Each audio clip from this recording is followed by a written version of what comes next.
morning, class.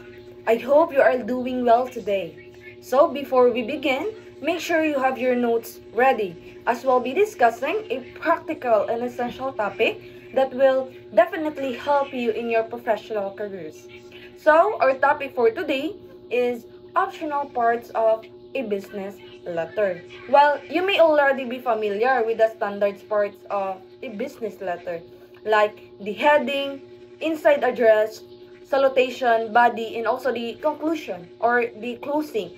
So there are optional elements that can make a business letter more effective and professional depending on the purpose or the audience. So let's begin now with this one of the standard parts of a business letter is the attention line. So attention line, class. This is used when you want to make sure that the letter reaches the specific person who is most qualified to handle it, yung ginawa nyong letter. Especially in large companies or in a organization, class. So you'll usually see this placed at the center, itong attention line, or right above the inside address or the or immediately after it. So attention line, class, this it helps the organization group the letter quickly to right person. Use this if you're not addressing someone by name in the salutation, or if you are unsure who will open the mail or the letter that yung ginawa nyo. So, as what you observe in the example, diba? As you observe the example, imagine you're sending a letter to a company that has multiple departments. Like this example, Elysians Events Specialist. So you want to make sure that the letter goes directly to Miss Armijo A. Rivera. So who might be the event coordinator or manager that responsible for handling your inquiries.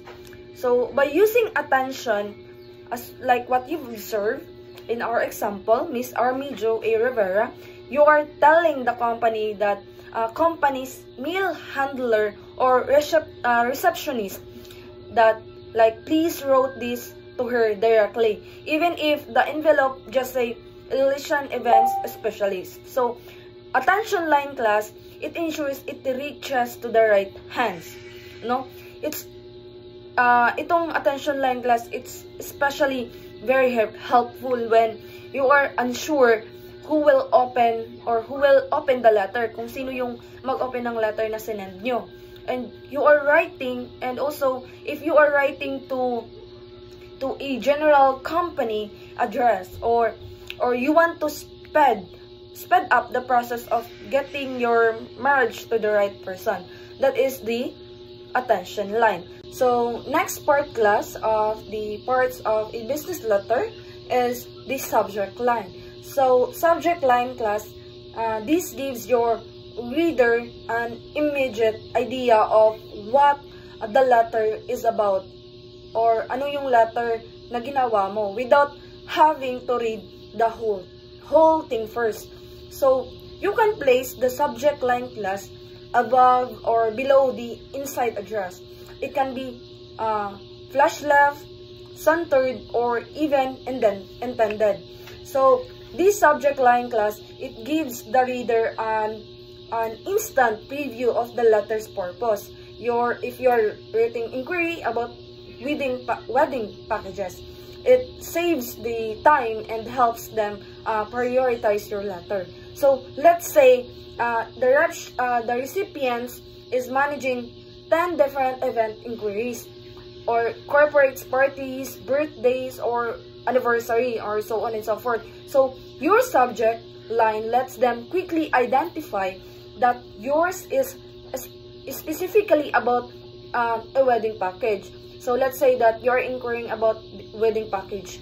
So this might let them to forward it to the wedding planning team, also prepare a template response or on the wedding pricing or what is the schedule, or schedule a consultation with you sooner. So without this line, without this subject line, class, your letter might be skimmed or overlooked at first glance.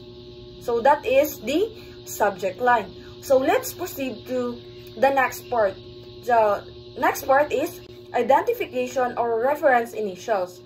So moving on, we have the identification initials. So sometimes called reference initials. So this notation tell us who dictated the letter and who typed it. So the person who dictated, it usually the executive or the executive or uses an uppercase initial. Yung class, the one who dictate the letter, uppercase initial yung ginagamit. And the person who type it uses lowercase initials. So for example class, let's say the business executive, like in our example, Elena A. Garcia, EAG. So naka-uppercase siya. It dictated the letter, and her assistant John T. De La Cruz, JTD, type it. So kang John T. De La Cruz class is naka-lowercase because he the one who type it. And the one who dictated the letter, kang Elena A. Garcia, is naka-uppercase. So the initials, as what you observe in our examples, so the uppercase class, like what I've said earlier, is the person who gave the instructions or dictated the letter. So as what you see also, the lowercase, it is the person who typed the letter. So you write this at the identification or reference initials. You write this at the bottom left of the letter. So 2 spaces below the signature. And also class, it uses it very useful for tracking and accountability. If there is a typo or missing inclusion, or if a follow-up is needed, they know who prepared the letter and who to talk to. That is the of identification or reference initials. So let's proceed to the fourth part, the enclosure or enclosed notation. So the enclosure notation, sometimes written as ENC, like what, or ENCL or INCL, like what you see in our examples. So that tells the reader that there are additional documents included with the letter. So imagine you are sending a formal letter to a principal or academic head. In the letter, you mention that you are attaching student performance records for review. So by writing this enclosure notation, you are reminding the letter or the principal or academic head that other documents are inside. So it also avoiding the risk of them missing attachments, and also to clarify what those attachments are, so they can check if everything is complete. So it also create a paper trail if they say they didn't receive the class records. You can say it was included in the enclosures as indicated in the letter. So you can use abbreviation like what you see in our examples. Just write, you can use abbreviation or you can write enclosure. So let's proceed to the next one. The next one is copy notation. Now we have the copy notation, which tell us that recipient who else is receiving the same letter. This helps maintain transparency in communication, especially in offices. So there are 2 types, the carbon copy notation or the CC, and the blind carbon copy notation, the BCC. So carbon copy notation, so this means that a copy of the letter is sent to others, and and also it is clearly visible to main recipient. So let's say you are writing a formal request to your team leader, and you want Mr. SARS, Mr. SARS is your supervisor, and the HR department to stay informed about your request. So by adding the CC or the carbon copy notation, the main recipient of the letter sees who else received it, and also it creates transparency, and also it tells that everyone that this is shared information and not confidential. Your letter is not shared information, not confidential rather. So you type CC below the signature or enclosure section. So let's proceed to the other one. So the blind carbon copy notation, or the BCC. So this means that a copy is also sent to someone, but the main recipient does not know about it. That is the difference between blind carbon copy notation and carbon copy notation. So in blind carbon copy notation, it's not indicated on the original letter, but it is visible on the copy sent to others. So in this case, class, you are sending copy of the letter, for example, to Miss Sarah May Amata, but you don't want to main recipient to know she received it. So that is the copy notation that have two types, the carbon copy notation and also the blind carbon copy notation. So let's proceed to the next one. So lastly, we have the mailing notation. So this refers to special delivery methods requested for the letter. So class, you'll usually write this mailing notation in all caps or naka-uppercase siya lahat, either at the top of the letter or just above the inside address. Mailing notation, this is useful when you want someone to quietly monitor communication, you are informing a superior without alerting the recipient, or you want to share the letter for record keeping but not for action. So it is very important because you don't show this BCC line on the original.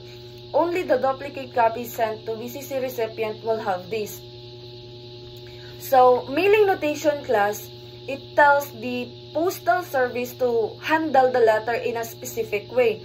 So let's say you are sending a legal document, or a deadline sensitive contract, or a confidential report.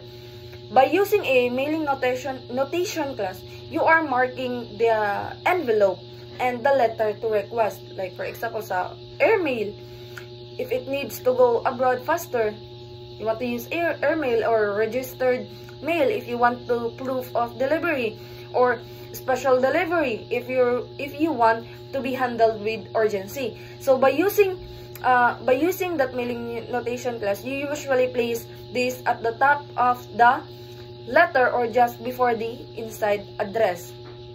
So that's all, class. The basic parts of a basic optional parts of business letter.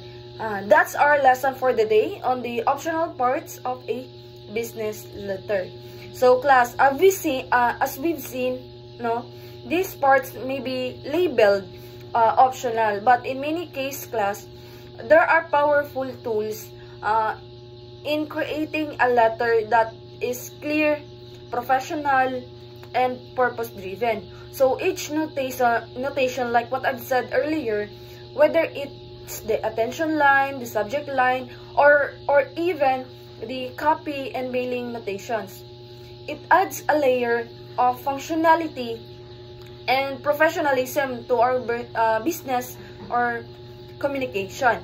So let me remind you, class, that in the workplace, the smallest details in a document can reflect your credibility, efficiency, and also your professionalism. In And as a future professionals, and especially as a future educators, this kind of attention to detail matters. So as a future educators class, like what I've said, you won't just be writing letters. You'll be writing for parents, principals, fellow teachers, and the whole institutions. So you might be sending an enclosure of student records, writing informal letters of recommendation, or forwarding memos where clarity and proper format are essential. So it is not just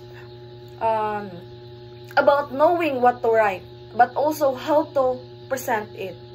You are not only preparing to teach the next generation, but also you are also becoming a models of professionalism, communication, and lifelong learning. So I encourage you, class, to practice these skills, incorporate them into your writing, and above all, use them with purpose. That's the lesson for today. So that's all. Thank you.